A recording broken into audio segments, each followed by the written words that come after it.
자, 한미 정상회담 이제 3일 앞으로 다가왔는데요. 한미 정상회담을 앞둔 문재인 정부의 행보에 세계도 주목하고 있습니다. 기룬이라고 해야 할까요? 난데없이 영국 음악 축제에 등장한 한 깃발이 또 화제가 되고 있는데요. 자, 강병규 기자. 네. 이게 어떤 깃발인데 우리 문재인 대통령하고 연관이 되는 겁니까? 네, 일단은 영상을 보시면서 제가 설명해 드릴게요. 이렇게 영국 록 페스티벌인데 지금 보시는 것처럼 저 깃발입니다. 저 영국인데 한글 깃발이군요. 예, 저는 무슨 고려시대 장수가 가지고 다니는 그 큰 깃발 있잖아요. 그건 줄 알았어요. 보니까 이 문덕이라고 적혀 있죠. 삼행시인데요. 이게 다 문재인 덕분이다라는 뜻입니다. 일단 문 대통령에 대한 팬들이 이제 영국으로 건너간 건가라고 생각을 해볼 수가 있는데, 일단 크기가 상당히 크고 눈에 확 띄니까 누리꾼들 반응도 사실 나쁘진 않습니다. 뭐라고 했냐면요. 일단은 멋지다라고 생각하는 그 누리꾼도 있었고, 또 하나는 센스 넘치는 국민이다, 흥이 넘친다 라면서 상당히 좀 고무적인 반응을 보이는 사람들도 있었습니다. 자, 이문덕 그러길래 저는 을지문덕 장군 깃발인가 이런 생각도 했었는데, 저 영국 록 페스티벌이 매년 15만 명이 참석하는 큰 록 페스티벌인데, 네, 그렇죠. 거기에 저 깃발 누가 갖고 간 걸까요? 일단 한눈에 봐도 이걸 어떻게 한국에서 공항에서 이렇게 우겨넣어서 가져가기 좀 힘들었을 거예요. 그렇죠. 그러니까 아무래도 영국에서 직접 흰천과 이 막대로 제작을 한 것 같이 보이는데, 좀 조사를 해보니까 문재인 대통령을 좋아하는 한 방송계 종사자라고 얘기가 들려왔고요. 여성 팬인가 보네요. 저런 성의까지 보인 걸로 봐서는. 예, 그렇습니다. 그러면서 지인이랑 같이 가서 저 깃발을 들었다고 전해지고 있습니다. 네, 문 대통령이 이 소식을 전해 들었으면 뿌듯해할까요? 거기서 어떻게 보세요?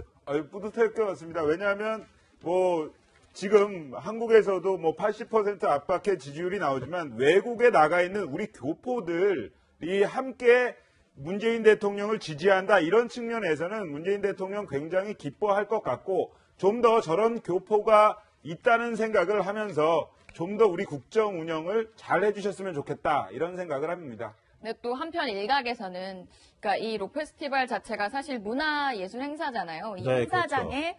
어쨌든 정치적인 지지 메시지가 걸린 이런 깃발을 가지고 가는 게 적절했느냐라는 이야기도 있고요. 그러나 표현의 자유는 보장이 되어 있는 것이니까 가능은 하겠지만, 이게 외국 행사에, 특히 외국 그 대중문화예술 행사에 이런 국내 정치적인 메시지가 담긴 건 조금 보기 그랬다라는 평들도 나왔습니다. 네, 그런 의견도 있을 수 있겠네요. 네. 그런데 우리가 이렇게 돌아와서 말씀드린 이유가 바로 문재인 대통령의 국제 데뷔전이 얼마 남지 않았기 때문입니다. 한미 정상회담 29일 열리는데요. 자, 이 큰 이벤트를 앞두고 문재인 대통령이 준비한 큰 이벤트가 또 하나 있다면서요.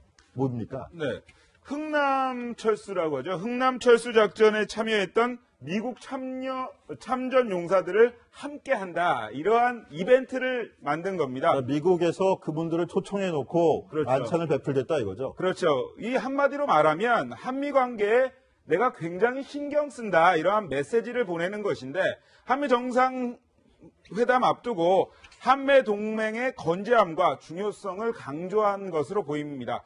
사실 문재인 대통령의 부모님이 흥남 철수 작전 당시에 어떤 메르디스 빅토리오의 승선에서 흥남에서 탈출했던 1만 4천여 명의 피난민 중 일부이지 않습니까? 바로 저 지금 영화 국제시장의 그 한 장면인데, 바로 저게 흥남 철수 작전을 영화한 거잖아요. 그렇습니다. 저 영화가 굉장히 인기를 끌었는데 흥남 철수 작전을 영화한 것이고, 그래서 문재인 대통령 흥남 철수 작전에 대해서 굉장히 많은 이야기를 했죠. 내가 그 피난민의 아들로서 태어나서 대통령까지 됐다, 이렇게 이야기를 했는데, 이런 점에서 이번 한미 정상회담에서 이루어지는 어떤 참전 용사들과의 만남이 어느 대통령의 방미 행사에서도 보지 못한 한미 동맹사의 상징적인 모습을 보일 수도 있다, 이러한 관측이 나옵니다. 네, 여러분들도 대선 기간 중에 많이 아셨겠지만 문재인 대통령의 부모님께서 바로 저 배 승선에서 흥남에서 피난을 왔고 또 거제에 정착한 이후에 3년 뒤에 문재인 대통령이 출생을 했는데요. 자, 이현수 기자. 네. 방미 전에 지금 흥남 철수 작전 좀 계속 얘기가 나오는 거 여기에도 무슨 정치적 함의가 좀 담겼을까요? 그렇죠. 약간 외교적인 전략이 담겨 있다고 보시면 될 것 같습니다. 그러니까 보훈 외교라는 말도 하는데요. 미국에 가기 전에 지금 사실 뭐 트럼프 대통령 만나기도 전에 사드 문제, 여러 가지 문제에 대해서 약간의 뭐 잡음도 나오고 음모를 보인 적도 있었습니다. 그때 모습 함께 보시죠. 이 자리에도 그 영웅들이 계십니다만 장진호 전수와 흥남 철수 작전은 전쟁을 경험하지 못한 한국의 전후 세대들에게도 널리 알려진 역사가 되었습니다. 그때 그 덕분에 흥남에서 피난 온 피난민의 아들이 지금 대한민국의 대통령이 되어서 이 자리에 여러분과 함께 있습니다. 저희 가족사 상당히 공통되는 부분이 많거든요. 저희 집도 와서 피난살이 하면서 지금까지 살아왔기 때문에. 네, 문재인 대통령 영화 관람 모습 보셨는데 당시 정치인들의 영화 관람은요. 대중과 함께한다는 이미지와 함께 정치적 메시지를 던진다는 두 마리 토끼를 잡는 효과가 있었습니다. 문재인 대통령은 2012년 대선 전에는요, 광해를 받고 2014년에는 노무현 전 대통령을 모델로 한 변호인을 관람했고요. 부친이 직접 겪은 흥남 철수 작전이 담겨져 있는 국제시장도 함께 봤습니다.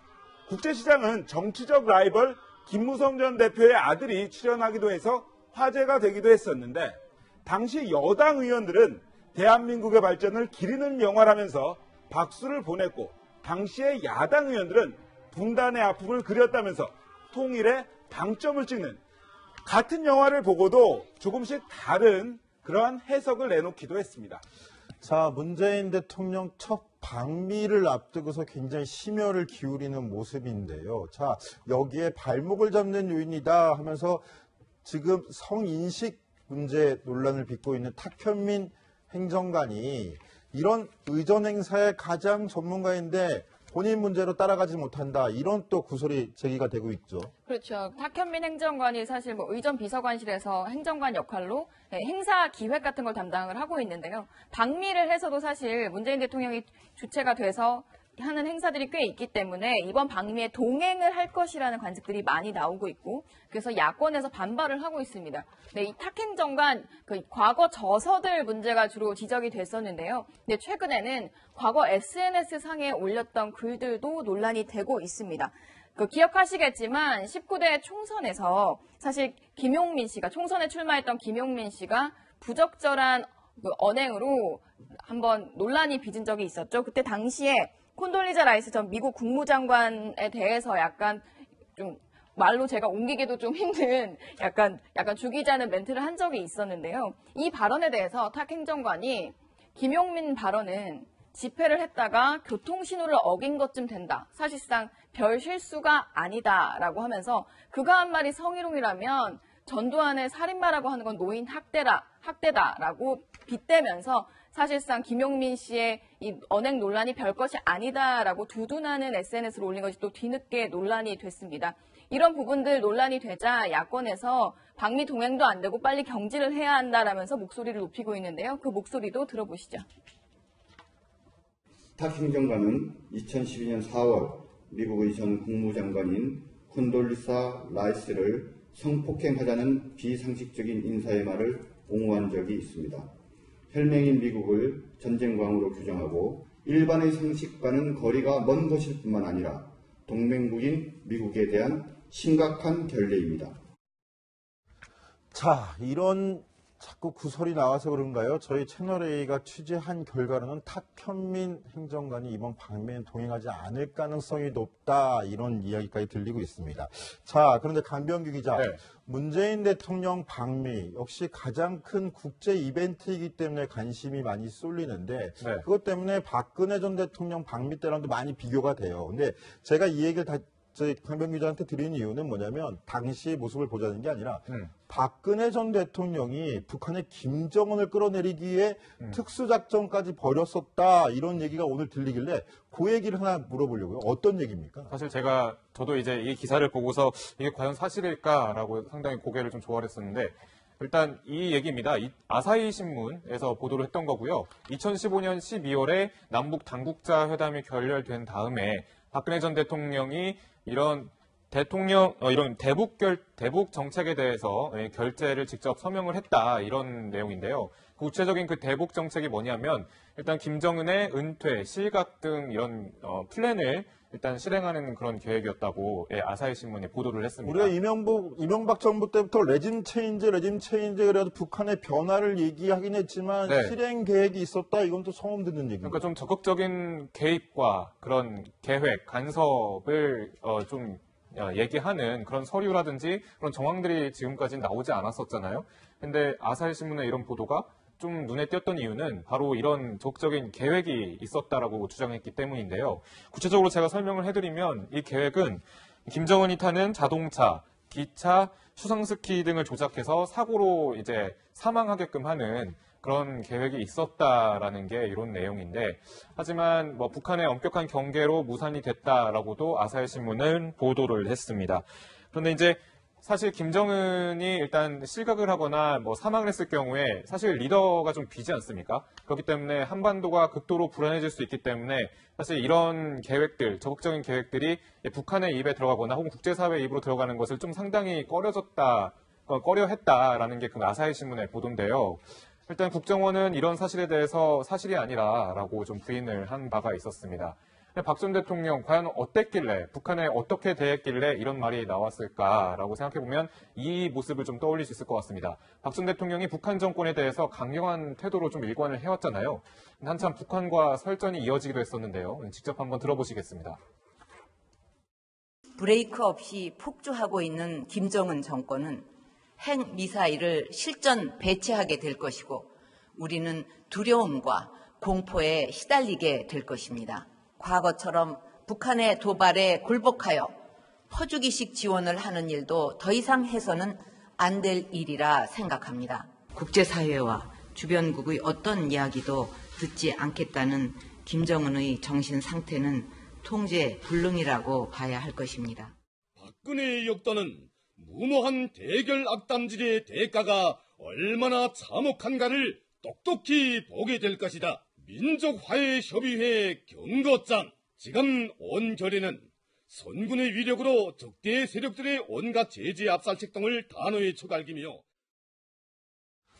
남북관계에 있어서 큰 전환을 꾀하고 있는 문재인 정부를 맞아서 이런 이야기가 나오는 게 큰 도움은 되지 않을 것 같은데요. 아무쪼록 우리 국정원은 아사히 신문의 관련 보도에 대해서 사실무근이다라고 분명히 밝혔다라는 점 좀 짚고 넘어가고